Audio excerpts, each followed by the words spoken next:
predicted to impact the entire Commonwealth. I have just signed an emergency declaration due to the impending large winter storm. The declaration will allow state agencies to be prepared for impacts all across the Commonwealth. We are expecting large amounts of snowfall, freezing rain, and sleet. And we also expect Virginia will experience dangerously low temperatures, power outages, and unpredictable road conditions. Virginia agencies across the Commonwealth are currently preparing for this large-scale storm. The Virginia Department of Transportation is prepared for this multi-day storm response. They have begun with pre-treating and will have resources pre-positioned across the state so they can clear snow, address ice conditions, clear disabled vehicles, and obstructed roadways. Virginia Department of Transportation will prioritize our interstates and primary roads, and if the storm comes in as predicted, it will take time for roads to be cleared and passable. So I am asking all Virginians to spend this time getting prepared for this incoming storm. And then I am asking all Virginians to stay off the roads as of Saturday night, all day Sunday, through Monday morning. This will allow not only for the safety and security of our neighbors, but it will allow for faster clearing of roads and ensure greater safety during what we expect will be the most dangerous times on the roads. The Virginia National Guard will be mobilizing their troops to be ready to assist in debris clearance and emergency response in coordination with state and local agencies. And before we take your questions, I'm going to turn it over to John Scrivani, the state coordinator of the Virginia Department of Emergency Management. Thank you, Governor. Welcome to the Virginia Emergency Operations Center. As the Governor mentioned, this is going to be a significant and dangerous storm. One piece that we just have to focus on as well is after the precipitation stops, it is going to be very cold for multiple days, probably through Thursday. So we want to make sure everybody is prepared, as the Governor mentioned. VDEM is coordinating closely with state agencies, local partners, our private sector, and utility partners. That goes across VDOT, Department of Health, the Department of Energy, Department of Education, as well as our utility partners. We have a full court press on for this event. Our agencies coordinate for these types of events year-round, so we are prepared. That is the key here. We also have our federal partners participating in all of our meetings and here in the Emergency Operations Center. We have National Weather Service and FEMA present today. I want to finish with just a few short items as reminders. You need to listen to trusted information sources as you get your information about this storm and as you make decisions. Please do not follow anything that isn't trusted. Listen to your local elected officials, your local government. They will share information that we push forward. Also, emergency alerts in these types of situations are very important. If your phone is not activated or accepting wireless emergency alerts, please do that now. We may need to send those at some point. The last thing I will hit is on that preparedness. Please check on your neighbors, especially those that are elderly or have special needs. Preparedness is key. This is going to be a Commonwealth-wide event. All the people of the Commonwealth need to be paying attention to this. And if you will be coming and traveling through the Commonwealth this weekend, please check the road conditions before you try to come through on the weekend. Thank you very much, Governor. I'll pass it back to you. And now we're prepared to take questions, and I might direct them to some of the leadership behind me depending upon the question. Governor, thank you for holding this. A few days on the job, this is the first test of you and leadership. How are you feeling heading into this right now, preparations and everything ahead of the storm? Well, I want to thank the entire Virginia Department of Emergency Management because last month we did a tabletop exercise that was meant to ensure that I, as the incoming governor at that point, knew the extraordinary coordination that occurs in this very place, the preparation that, as Mr. Scrivani mentioned, is happening year-round. And interestingly, the tabletop exercise that we went through prepared for a large-scale winter storm with snow, sleet, and freezing rain conditions. So we have gone through this sort of practice exercise, not anticipating that certainly the first week we'd be facing this, but I have full confidence in the leadership of the folks here behind me, and importantly, the people who will be doing the work across our Commonwealth, coordinating across state agencies out on the roads, and ensuring the safety of our neighbors and the as quick as possible return to passability on the roads and easier movement once we get through the storm. Thank you.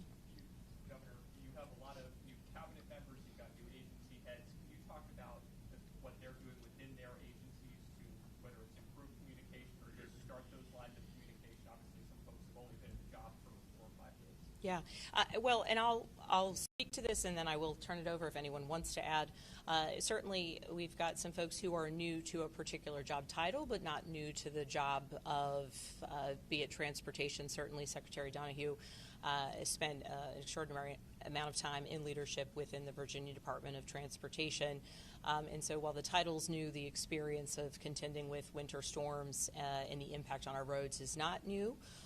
Certainly Secretary Metter, new to the title, but not new to a large-scale emergency response. Superintendent Katz in his role, certainly new to this title, but not new to the impact across our roadways that large-scale storms can have and the need for local, state, real, true coordination in order to ensure the safety and security of the first responders out there trying to clear roadways, trying to get power lines back up when they fall, and also in trying to ensure the safety of motorists who may become stranded. Would anyone want to add to that? Hey, Governor, I was going to ask regarding the transportation issue. I know it's early on, but can you talk about how soon the roads might be treated or cleared, rather, especially the main roadways? I know we're in those really cold temperatures where some of the pre-treat might not be as effective. And then additionally, I know we're a year removed from the water crisis in Richmond. I'm sure a lot of people are concerned about that. Anything you can talk about communications with the city on that? So I'll speak briefly and then turn it over to Commissioner Britch if he'd like to add any additional points. The important piece here is that looking at the weather reports as we are seeing what's anticipated, the mix of snowfall, the mix of freezing rain, sleet, and then very low temperatures will make this a difficult storm to respond to and will elongate the amount of time it will take to clear roads. Virginia Department of Transportation is prioritizing the clearing of our interstates and those primary roads to ensure the ability to transport people to hospitals and to ensure sort of basic function. But it will be a number of days before people will begin to see neighborhood roads cleared and a return to what we would consider a normal ability to travel across our Commonwealth. But the work that's being done now, whether it is through pretreatment or movement of resources and the ability to respond, that work is either happening now or in the planning phases right now. And Commissioner Britch, I'll turn it over to you in case. Right there behind you are. Thank you, Governor. Just a quick update on the pre-treatment activities that we have ongoing. You're going to see all of our interstates and high-volume primaries being pre-treated with brine solution starting today and concluding by close of business tomorrow. Our crews will be mobilizing at its highest level, Mobilization 5, across all 9 of our districts. That means that we will have close to 10,000 pieces of equipment moving in response to this storm statewide. Part of this, too, is recognizing that we will have potential for icing conditions on the southern half of the state. We are mobilizing our tree crews to be able to be in the neighborhoods and making sure the trees are clear. If there are down power lines, we're coordinating with the power companies to be able to make sure those lines are de-energized before we get in there. As the governor has indicated, that this is a significant Commonwealth storm, probably the first time that we've seen close to, in Northern Virginia and Northern Shenandoah Valley, anywhere between 18 to 23 inches, at least forecast. It will take time for us to clear the roads. The governor's indicated that our first priority is our interstate system, as well as high-volume primary roads to our area hospitals and whatnot. Our second tier is going to be our lower volume primary roads, then our secondary roads, and then neighborhood roads. it is possible that some localities or some subdivisions will not see a VDOT snowplow for anywhere up to 24 to 48 hours after the snow is concluded. So this is a very significant storm for us. We're constantly monitoring the snowfall rates, and that will depend on how fast we can get into the subdivision streets. So as the governor said, now's the time to be able to prepare, recognize that it will take some time to be able to get into the neighborhood streets based upon this level of snowfall, but it's something that we will continue to monitor and shift resources as needed. Thank you. Governor, it's obviously a big regional weather event. Can you describe any interactions you've had with officials in D.C., Maryland, and even the White House to coordinate for this? So as of right now, and I will turn it over to Mr. Scrivani to further comment on this, it is expected that this snow is going to impact not just Virginia, though the entirety of the Commonwealth, but our neighbors in North Carolina and West Virginia in particular will be heavily impacted. I will be doing, at the conclusion of this press conference, some outreach to our direct neighbors, but I have spoken to leadership in other potentially impacted states about what it is that they are seeing on the ground and how it is that they are preparing. Certainly, I'm grateful we have some individuals here with us today from the National Weather Service and from FEMA, and depending upon the ongoing impacts of this storm, may need to move forward with requests for an emergency declaration at the federal level. Mr. Scrivani, would you add anything additional to that? Yes, ma'am. So we have constant outreach, as the governor mentioned, with FEMA. We also have calls scheduled with the White House, National Security Council, and DHS today. They have outreach to us directly. We are getting on the calls with them. They are interested in leaning forward and providing support as we ask for it. We have more team members from FEMA showing up today, so that outreach has been seamless at this point. They have pushed forward, and they're leaning in as well as we. Thank you. Governor, a lot of Richmond residents are very uneasy about this upcoming storm. The last time we had a storm this big, we were without water for 6 days. Can you talk about any communication between the state and localities, specifically Richmond, and what people in Richmond can expect, as far as safety going into this? So I'll begin with this question, and then again, Mr. Scrivani, if you would like to add anything.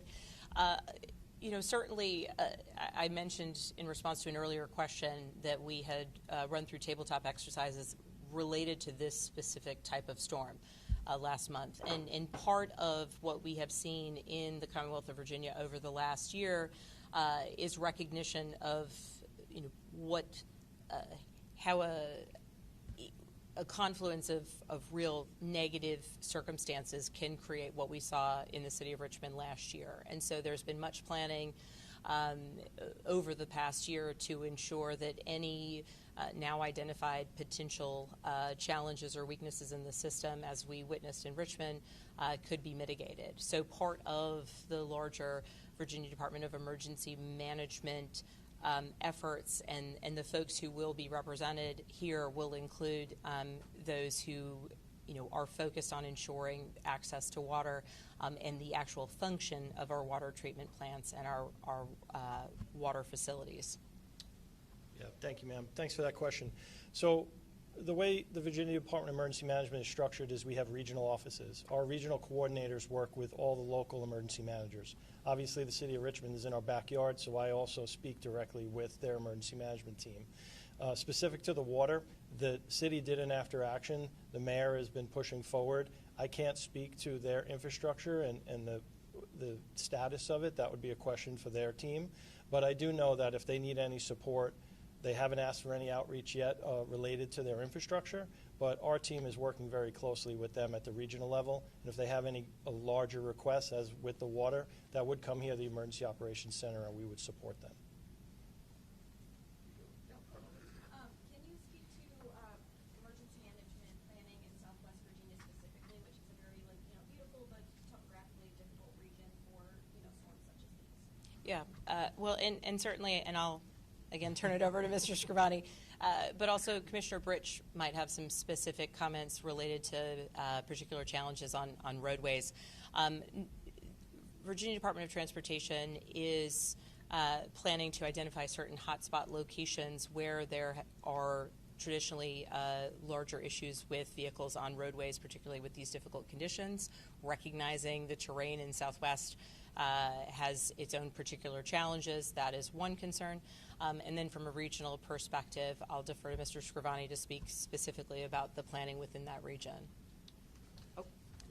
To take the question with regard to Southwest Virginia and its transportation system, and Southwest Virginia is not, they are not immune from typical snowstorms throughout the year. In fact, they receive typically about anywhere between 3 to 8 inches of snow. The forecast for Southwest Virginia in this storm is very similar to a regular mobilization. We will, as the governor said, we are pre-treating roadways, we are pre-staging equipment, heavy tow contractors to be able to remove commercial heavy vehicles out of the traffic stream if they do get stuck. We have tractors and motor graders that if we do need to clear larger amounts of snow, we're prepared to do so.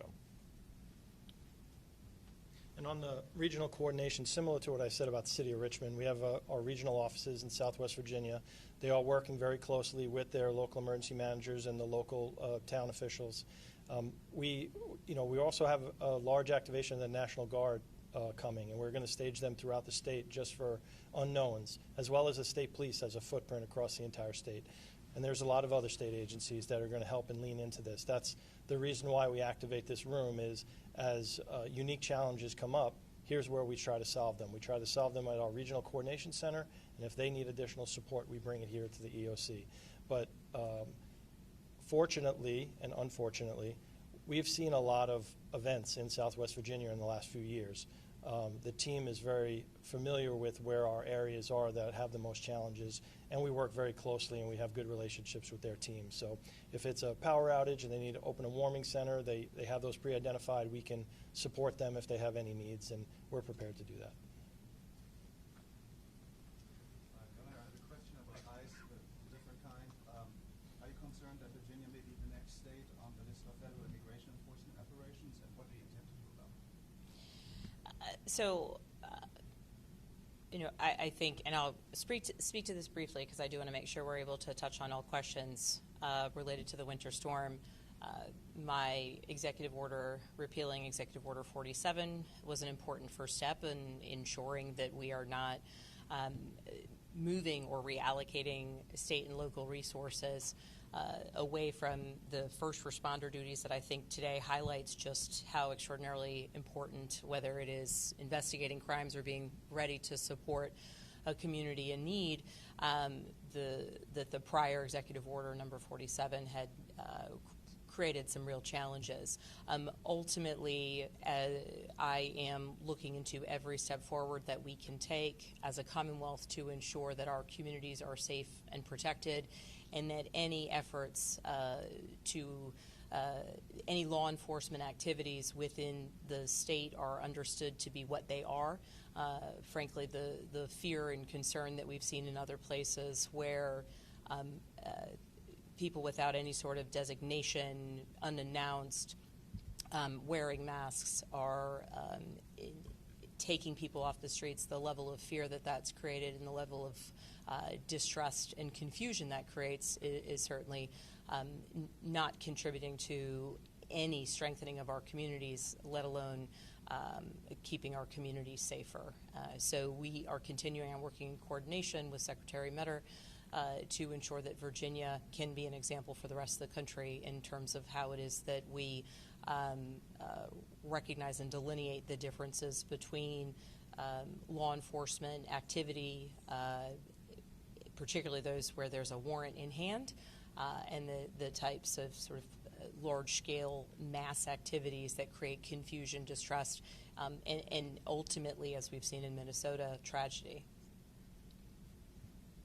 Have there been any challenges in coordinating with federal agencies? There's been a lot of changes at FEMA and reductions to NOAA, their weather monitoring capabilities. Is there any more insight on how challenging or smooth that coordination has gone?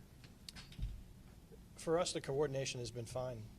Even throughout all the changes in 2025, we've had no hiccups. Again, there's had some staff changes at the senior levels, but we've always had a presence here at the EOC. We have an NWS person that sits right behind that wall, and we have FEMA staff that sit not very far from my office at our headquarters, and we have a team here that's still working the Helene disaster. So our coordination with the federal government has been seamless. Our partners in FEMA Region 3, I've been on calls with them all morning. All the Region 3 state directors are going to have a call today because we're all being impacted by this storm. We want to make sure that we're coordinating the federal support as well as we're not stepping on each other with contracting.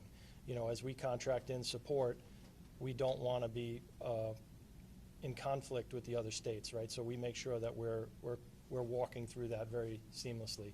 But there's been no hiccups for us. Excuse me, Governor, thanks very much for everything that's just heard from a 17-year-old in Northern Virginia whose father was deported by ISIS and is now afraid to call the police because of it. As we enter this emergency, what's your message for immigrant Virginians who are afraid to call police at this time? I thank you for giving that example because that's exactly, I think, to Mr. Schmidt's question, that's exactly what we are trying to get at with the issuance of my executive order on Saturday, and ultimately how we will determine how Virginia proceeds, is that, and I say this as someone who grew up in a law enforcement family and began my career in law enforcement, the idea that any community member would be afraid of calling the police in a time of need if there's an emergency in their home is a tragedy in and of itself.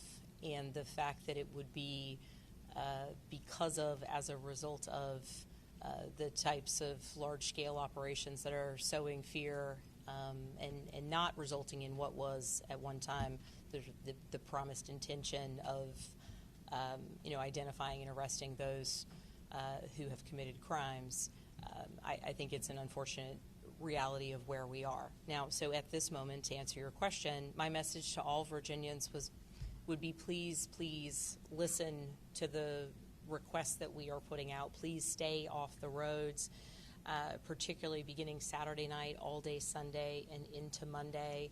Let those who are endeavoring to clear the roads do their job, do it safely, and please keep the roads clear for those who might have an emergency. But if someone needs to call police, having a health emergency, need to call first responders, my message would be please do so and ensure the safety of your friends, neighbors, or family, and stay warm.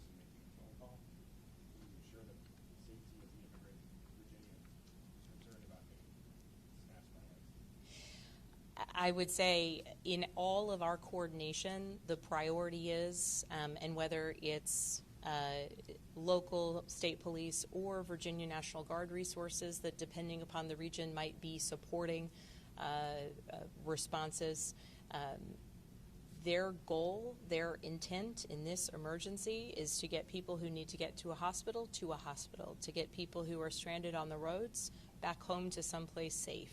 Those who are in danger, to get them someplace safe, whether it's a warming station or to a hospital. That is the goal of our response in this moment. And anyone who is afraid as it relates to kind of some of the larger scale immigration, our enforcement efforts, our goal, our intent, and what we expect to see is that folks on the road are doing response duties to emergencies or to in efforts to clear roads. Well, we have one more time. Hey, Governor, my question is also about the Richmond water system. Yeah. The city has requested $80 million in state funding. Governor Youngkin did not put that in his budget proposal. I know we're still in kind of the early stages of the state budget, but to the extent that having running water is important to the continuity of state government in a situation like this one, have you given any thought to whether the state should be kicking in money to make the Richmond water system as strong as it can be? So I have looked at and reviewed a variety of the proposals coming through. Certainly, I'm aware of efforts both specific to Richmond or in the greater Henrico, Richmond, Chesterfield region, and the bills and versions of them that have been drafted. I'm aware that it wasn't, the $80 million was not in the budget that was put forth by the governor, and I've been in communication with regional or local leaders about how we should move forward beginning now to ensure that old and aging water systems are indeed functional. Thank you so